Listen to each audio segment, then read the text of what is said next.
we serve. He's that extravagant. He'll do whatever it takes in order to keep his flock together. And he'll protect them. Remember the story of David and Samuel? David comes in this confrontation with Goliath, and he comes to Saul, the king. Now remember, how many of the warriors stepped forward when Saul says, we need someone to go to battle against this 9-foot Goliath? You remember how many? That many. 0.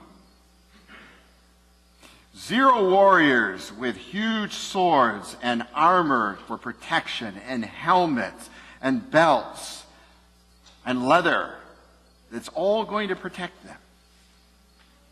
And 0 said, I will go forward and I will fight for the Lord against Goliath. And then comes 1.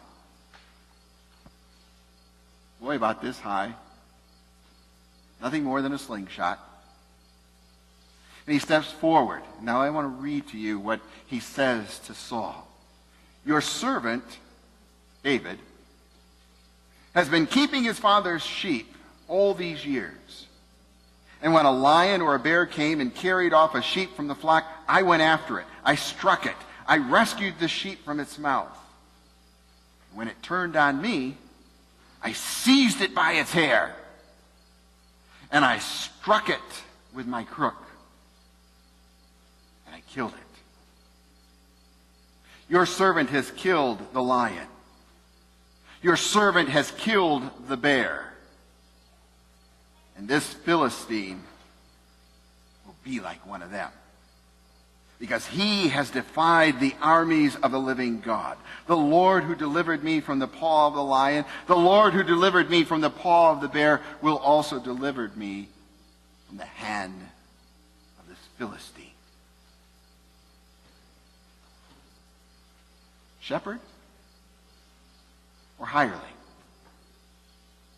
Shepherd, right?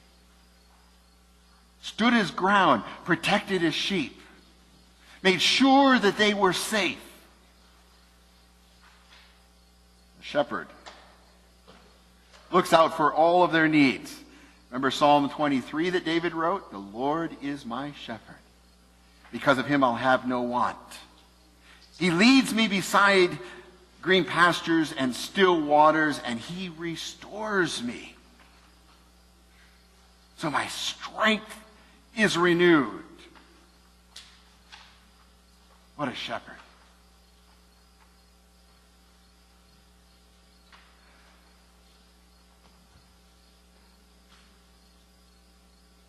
I want to share with you in closing a minute a book that I've been reading. I've been reading it off and on as kind of a devotional. Actually started with Nancy's dad went into the nursing home and kind of carried through when Alice went into the nursing home. And Billy Graham, all of you know who Billy Graham is? Good. And I don't have to give you that whole story.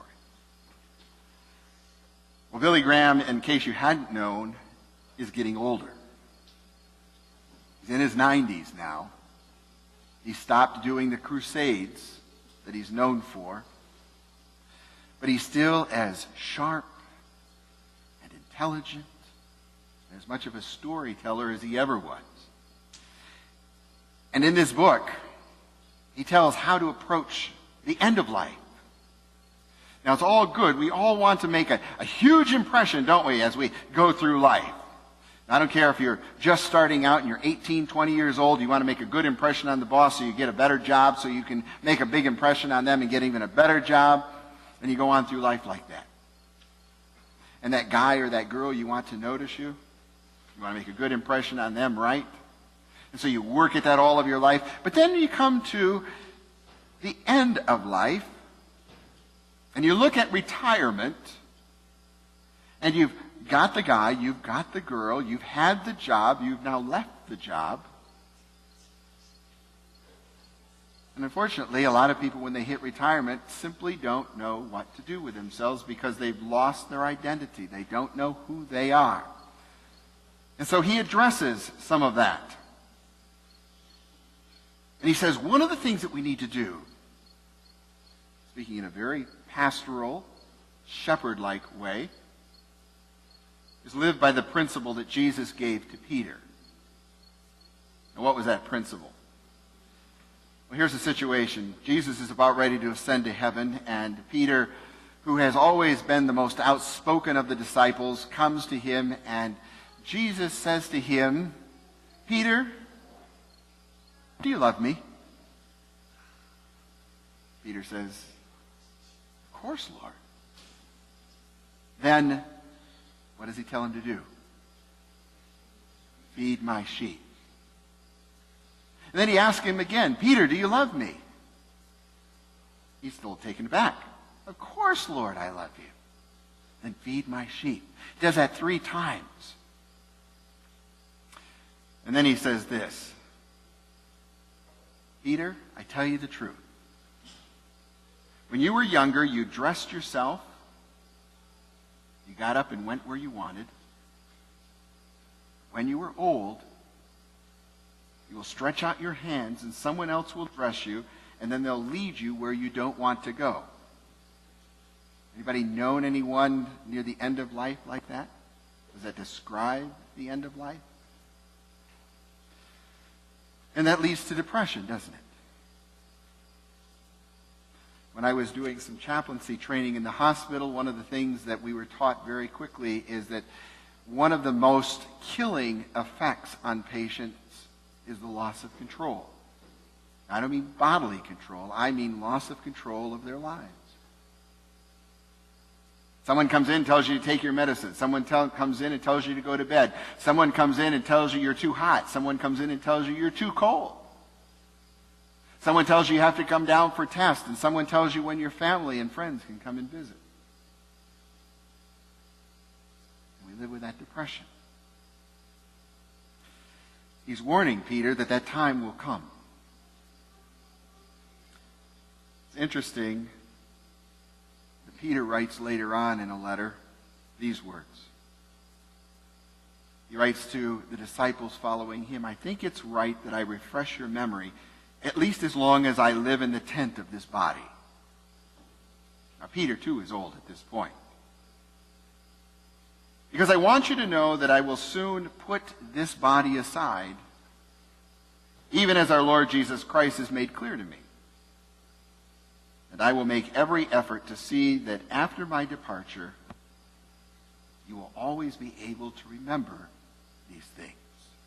So, Jesus has taught Peter that at the end of life, some things are going to happen. Some principles need to be lived by. And now Peter is in turn teaching his church the very same thing. What are those? Well, he says, while preparing to depart this earthly life, he didn't back down in reminding others what they should remember long after he was gone. Add to your faith goodness, and to goodness add knowledge, and to knowledge add self-control, and to self-control add perseverance, and to perseverance godliness, and to godliness brotherly kindness, and to brotherly kindness love. For if you possess these qualities in increasing measure, now Peter's telling them, increasing measures, all the way to the end,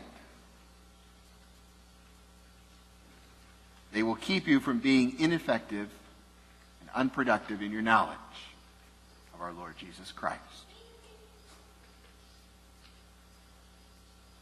Billy Graham goes on to say, for all of you that are retired, for all of you that are contemplating it, for all of you that are older today than you were yesterday. Have I covered everybody? He says no matter where you are in life, you can be a productive servant of Jesus Christ. By filling your mind with the knowledge of Christ